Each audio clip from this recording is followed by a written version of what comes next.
you have texted us, you have said on the air that you believe this is not that he'll always be this version of inaccurate, but that he's always going to have that gene going forward.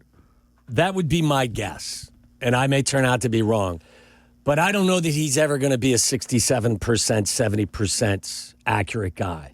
I don't think he's ever going to be the most technically sound guy. I just don't think that that's in his DNA. I think you may have to live with 63, 64, 65. But he has such the ability to make plays that it kind of offsets that. And I'm cool with that. The Eagles offense currently ranks 25th in success rate. They are producing a positive play on offense at the same rate as the Jets. This is the lowest success rate an Eagles offense has had through Week 12 in the last 20 years. Their offense at this time... You're getting them at the perfect time is what you're saying, too. They look broken, and to think that they are this inept with the guys they have, whether it's Barkley, it's A.J. Brown, it's Devontae Smith, it's their tight end as well. Like, they have a ton of pieces. Yes. And for them to be this inept on offense is beyond They switch surprising. coordinators every year. Yeah. Last year's coordinator is now coaching the Saints. The thing about the Eagles is they're very unpredictable. They are. Because, I want to say not last year, but 2 years ago, they built a big lead in the division, and they collapsed down the stretch. Yeah. Last year, they had these issues. Early. Remember reading the book midway through? It was, I don't know how early it was. I think even middle of the season. And then they took off. Then they, despite all of it, they did the opposite, took off and went all the way to the Super Bowl and won. Now let's see what happens here, and the Bears can, take advantage of this. It felt like week 5 or 6, there were people in Philly calling for Sirianni to be fired. Last year, yeah.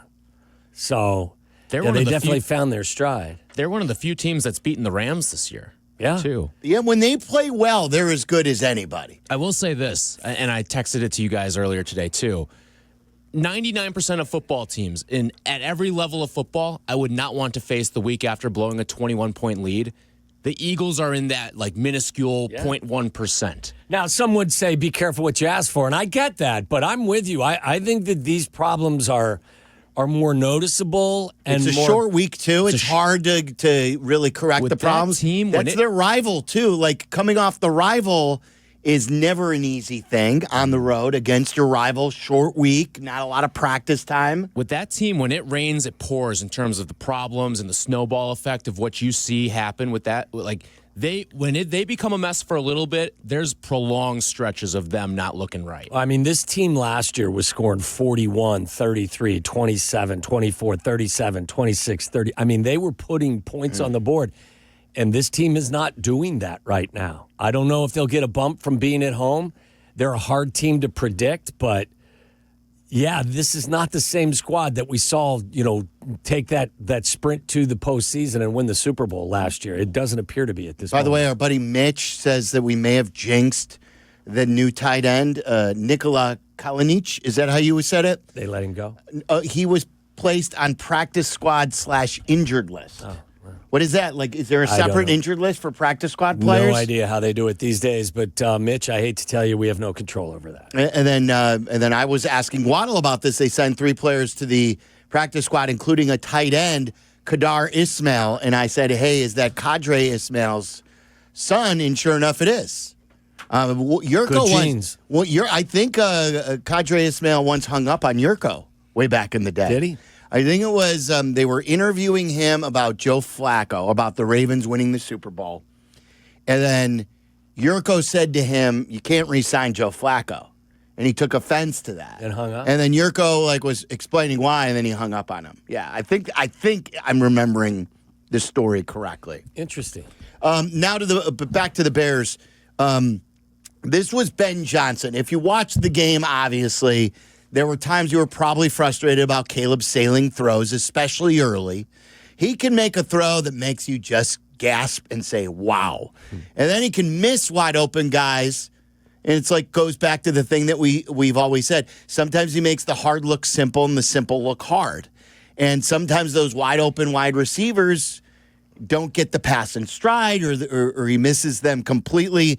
Ben Johnson was asked on how to help Caleb with his accuracy. Well, I think that's a little bit of getting to know particular players. So for some guys I've been around, it's, hey, well, let's just get him a couple completions on quick game. Let's go to quick game and get the ball out of his hands quick and shorter throws, get him back on track, get in a rhythm. Each guy's a little bit different. I don't know that that's the answer necessarily for Caleb. I have some thoughts on that, but I do think he settled down once we got through a few of those missed ones, and he ended up making some big ones for us as well. So something we'll continue to work through. Was that from the press conference today, guys? Did you hear when he said, "I've got some thoughts on that"? Did anyone ask him? Well, what are those thoughts? They were on to the next one after that. Yeah, I would love to hear that. Like, he obviously shared with you that he's got thoughts on what is going on. Like, you have texted us, you have said on the air that you believe this is not that he'll always be this version of inaccurate, but that he's always going to have that gene going forward. That would be my guess, and I may turn out to be wrong. But I don't know that he's ever going to be a 67%, 70% accurate guy. I don't think he's ever going to be the most technically sound guy. I just don't think that that's in his DNA. I think you may have to live with 63, 64, 65. But he has such the ability to make plays that it kind of offsets that. And I'm cool with that. Problem is he's at 59 now. So the leap from 59 to 65 is pretty significant. If you can get to 64 or 65, and I said at the time when Ben goes 70% is our goal, way too high. Because as much as Caleb can work on his fundamentals, his feet still get away from him at times. He's not nearly as frantic as he used to be. But because he's so used to being able to throw the ball from any angle and put it wherever he wants at times, I think he gets a little lax in certain moments with his fundamentals, and it affects his accuracy. I may be wrong, but I can live with Caleb Williams at 64 or 65% because of his playmaking ability. And that's still improving by 5%. Absolutely. So you do think he can improve? Yeah. Because I would demand it that, you see it all the time, guys getting in the lab, and no matter which sport, whether it's a basketball shooter who becomes a better outside shooter, a baseball player who cuts down on strikeouts, who's got the wild, like we talked about it with PCA. PCA has the ability with a big swing of a bat to carry a team and have a big game. We were saying even when he was hot, if he wants to be a true star, he's going to have to stop swinging at the ball in the dirt No doubt. or the ball above his ladders or shoulders, and he's going to learn the strike zone. If Caleb is at 64%, and it's because of a lot of times he's looking to throw it into tight windows, and they're not all caught fine. What bothers me at times is the wide open play. Those are throws that you cannot miss. And that's something that I hope he gets out of his DNA. The wide open throw must be hit. Yes. And that's something I think that can be improved upon. But if you're thinking he's going to be 70%, I don't think that's who he is. I think there are times where he passes up the check down because he does go big play hunting. I think sometimes his mechanics get, away from him. And and again, I don't mean to just be banging on him about this, but, he ranks near the bottom of the league. Oh, yeah. In completion percentage, and as Karma's always said, expected completion percentage. And I've always said, if you can marry the playmaking ability and that clutch gene with being more efficient from the pocket and playing on time more and doing some of the little things like that, now you got somebody who scares the hell out of the entire league. But when most of the league is completing more passes, a higher percentage of passes, and it's not like, okay, so we could have this question. Well, is he big game hunting? Look, he's down in the middle to the bottom middle in terms of average, yards per attempt as well. So it's not like, he's only completing 59%, but he's throwing for 5,000 yards. That's not the case right now. No, exactly. It's the wide open, easy layups that you've got to be able to hit. And that's not to say that he's not. We've seen the tangible improvement like you just said, in the pocket, where he's not frantic. We've seen tangible improvement cutting down on sacks. That's the scheme, that's the line, that's Caleb. It all works together, and Caleb deserves a lot of credit. Don't think I saw a tip pass again this week. Yeah, like he is certainly developing. There's no doubt about it, but like the accuracy thing is a real thing. I think Caleb is a good quarterback, and I think that he is somebody that you can definitely win with, and at times as well win because of. How good he can be, that's still to be determined. But I think, his floor for me is set. Like, I don't think you're going to get regression. I think the only thing you're going to get is either, it's most likely you're going to see improvement, but I don't think he's going back to doing some of the things you've seen him in previous years. So I'm comfortable with his progression at this point. Mike in Rosemont, you're on ESPN 1000. Hey, Mikey. Hey, guys. How are you? We're great. Happy Victory Monday. Good. Yeah, of course. Couple things.